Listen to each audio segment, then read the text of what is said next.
കോടതി പരിഗണിക്കും. Kerala vision news, Kochi. സംസ്ഥാനത്ത് റെക്കോർഡുകൾ പിന്നിട്ട് സ്വർണ്ണവില പവന് 800 രൂപ വർദ്ധിച്ചതോടെ 53,760 രൂപയിലെത്തി. ഗ്രാമിന് 6,720 രൂപയിലാണ് വ്യാപാരം.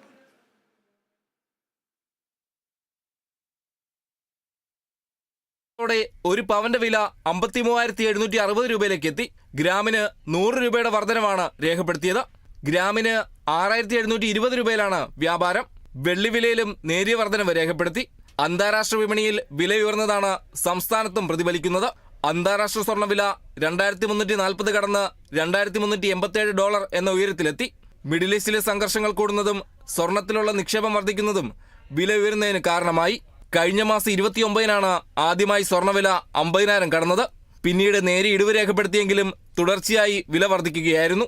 10 ദിവസത്തിനിടെ 3,000 രൂപയിലധികമാണ് കൂടിയത്. ഉത്സവ സീസൺ അടുത്തു നിൽക്കെ വില വർധനവ് വിപണിയിലും പ്രതിഫലിക്കും. സ്വർണം വാങ്ങുന്നത് കുറയില്ലെങ്കിലും വാങ്ങുന്നതിന്റെ അളവ് കുറയാൻ സാധ്യതയുണ്ട്. 1 പവൻ സ്വർണം വാങ്ങുന്നതിനായി 58,500 രൂപയ്ക്കടുത്താണ് നൽകേണ്ടത്.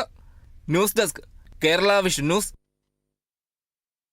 എറണാകുളം കോതമംഗലത്ത് സ്വകാര്യ വ്യക്തിയുടെ കിണറ്റിൽ കാട്ടാന വീണു. കോതമംഗലം കോട്ടപ്പടി പഞ്ചായത്തിലെ വടക്കും ഭാഗം